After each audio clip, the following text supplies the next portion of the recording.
how do you dispose of all the different types of drugs we are using? And for example, if you take our propofol, probably the number one drug we use as an anesthesiologist worldwide every day, we know that propofol is severely aquatoxic.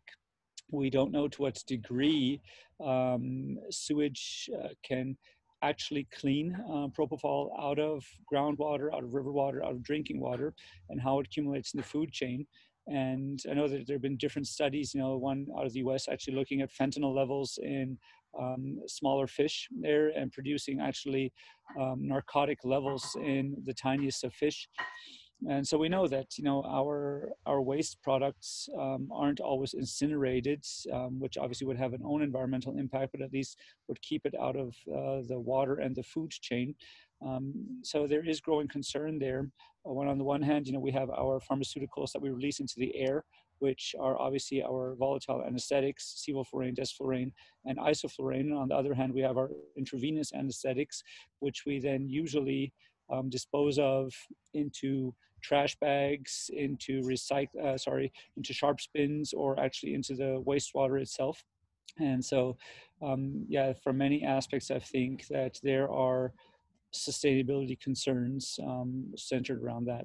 I have to add a couple more points to what Timur just said. First is to reduce the usage itself. So we have to look at alternatives to the currently used anesthetic medications, because we always see one or the other drug shortage coming up every other month. And I think with the COVID epidemic, I think it will be even more drug shortages. And this has happened every natural event or any tornado hits Puerto Rico, and we were in local anesthetic shortage at that time. And then it's propofol shortage, and then neostimin shortage, things like that will keep happening. First is to see if we have alternatives to general anesthesia and propofol itself. That is where we come in, basically advocate regional anesthesia more. Second thing is, we'll also, like in the Iowa model, we have engaged the local pharmacy to drop the drugs, all the medications, and they dispose of all the medications in a safer fashion. It's a huge cost burden, so they have to employ personnel. It's costlier to the system, so that has to be remediated somewhere.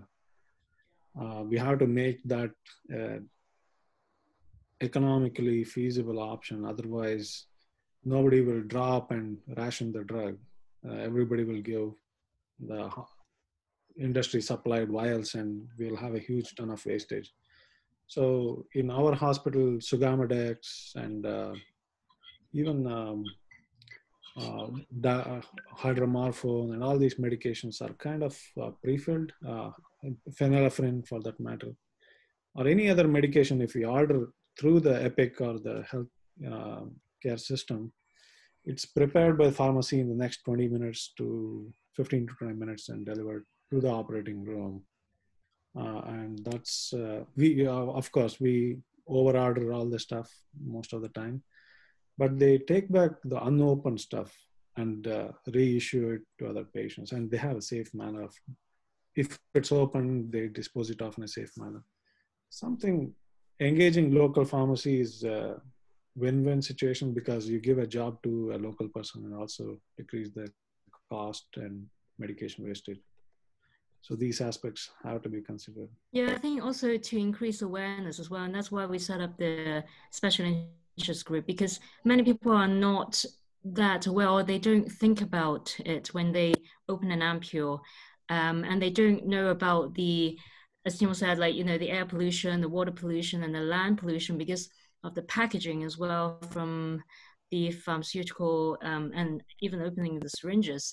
So we're trying to raise awareness for both anesthesiologists and pharmacists about the potential pollution, and try to reduce and, I guess, refine how we practice, because instead of drawing up 2 propofol syringes just in case you don't have enough, there are alternatives like drawing up 1 and then maybe have another ampule just in case, but not opened.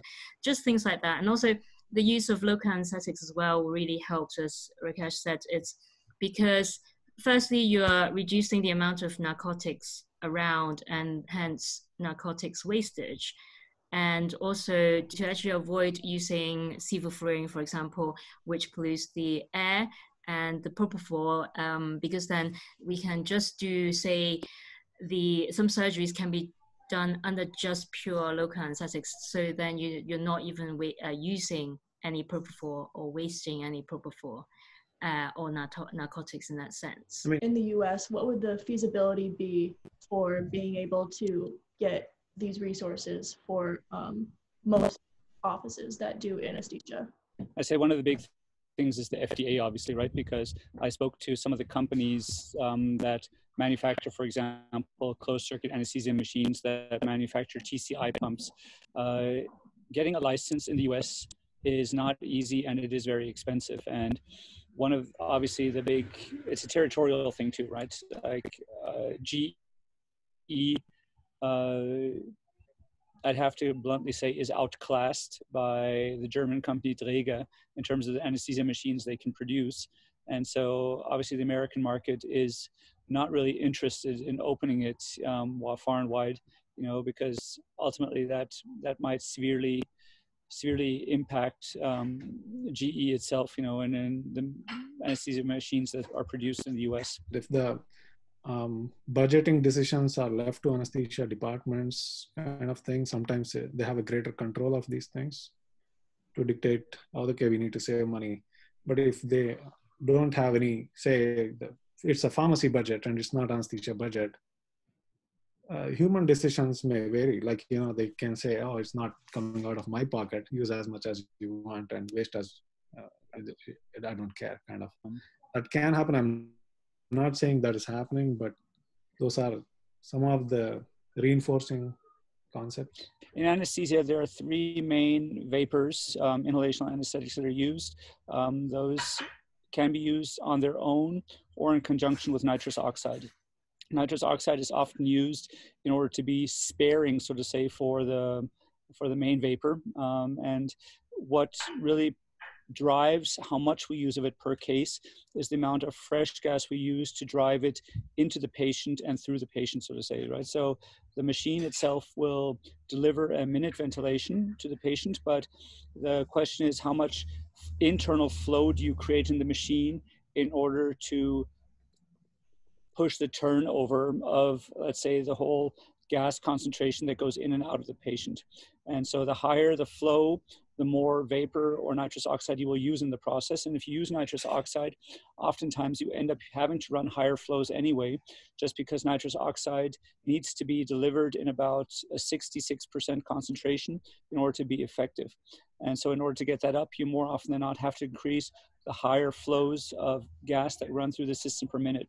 And so there is both an issue in regards to the inherent potency as a greenhouse gas and the toxicity, or let's say the pollutant effect of each one of these vapors in and of itself, but then also of how much you use, okay?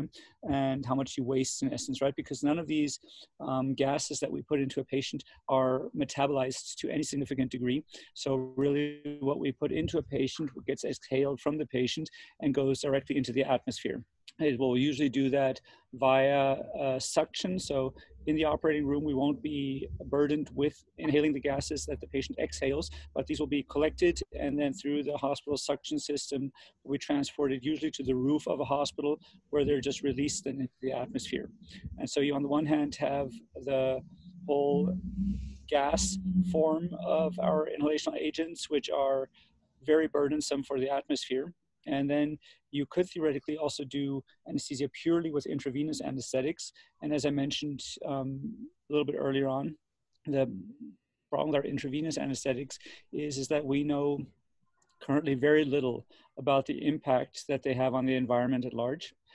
Especially like coming up with Earth Day right now, there's much to be desired. Like, we have written to manufacturers of propofol who do not reveal how propofol is produced, for example. And so it's very hard to get what we would call a cradle to grave analysis to understand what resources go into manufacturing our medications, and ultimately what is the the complete environmental burden if you look at it from cradle to grave with the disposal at the end. And then also the different ways of disposing of our intravenous anesthetics, be it by incineration. So what Rakesh said, that their pharmacy collects and disposes of the drugs in a safe fashion, which means that they're incinerated, or are they just basically dumped into wastewater and end up in sewage and thus, enter the whole basically water and food chain. But I think the one of the reasons why the pharmacy collects all these medications from all the practitioners, anesthesia practitioners here is because it's a DEA requirement and it's a DEA licensure thing. And pharmacy is supposed to conduct random checks on the concentration of the returned medications so that there's no pilferage and all those things. So it's kind of a quality assurance and those kind of aspects too. But it's a good thing from the environmental perspective as well. Because propofol is not readily biodegradable. So that's why it has to be incinerated at a high temperature. Basically, to prevent what Rakesh was saying, pilfering, is, we here currently still trust all the physicians to responsibly dispose of medications, and so that they are not left around for third parties to to get their hands on. If we just basically dumped drugs in half-filled or full syringes or in IV bags, put them into trash cans, there's a chance for abuse. Somebody could, of course, take the drugs from there. And so we have what we call the little drug destructor, which is the name of the company that produces a little plastic bag, which has an active charcoal matrix in it. And when you inject liquid medication waste into it, it basically congeals the whole thing. And then the bag, when it is full, the bag goes as it is for incineration. And this is why, because propofol, if you just dump it in the garbage bin, then it will just accumulate in the land, so it causes land pollution and then into the food chain as well. Gabriel, I also want to point out one more thing that so many of the times the reason for medication shortages to happen is because of the policies present. Sometimes we came across this newer pharmacy compounding regulations in 2019 or 2020 sometime, saying that you cannot use medications beyond certain number of hours and all those things, which makes the pharmacies working very challenging because they either have to prepare it afresh, or they cannot stock up on these medications, or they have to discard. The nurses or the pharmacy, either one of them, have to discard after so much time of preparation. All those regulations, sometimes many of the regulations at least, are done with poor scientific background without proper validation of sterility or stability studies. Even though if the stability studies and sterility is backing longer preservations, sometimes the regulations are counterproductive to that, and that may contribute to huge drug wastages too. And those needs to be corrected because I forget the name of the regulation, but it came in 2019 January sometime, and it made simply you cannot use a pharmacy prepared medication beyond 24 hours for some. Yeah, there's something about stability. That's why the local anesthetic bag as well, it has to be specially prepared by pharmacy, and then they can't use that local anesthetic bag 2 days, beyond 2 days. Yeah, these kind of regulations lead to a lot of medication wastage in the flow ward. And they say that if an anesthesiologist prepares a drug, you cannot use it beyond 6 hours. So all that is gone basically. Even if you just draw it up beyond 6 hours, you just have to check it mandatorily. Yeah. So, and there's no science behind it. It's just because they can't do a large scale stability study like the drug companies can. Yeah. Therefore, they just assume that this is the rule, and that results in a lot of wastage that way. So to curb the wastage, there are regulatory requirements, there are institutional requirements, and physician practice preferences. All these are multifaceted, and we have choices. We have, our goal from the Green SIG is to educate physicians as to what is the environmentally sustainable choices, and at least for physician practices, they can choose some sustainable choices and less resource intensive choices.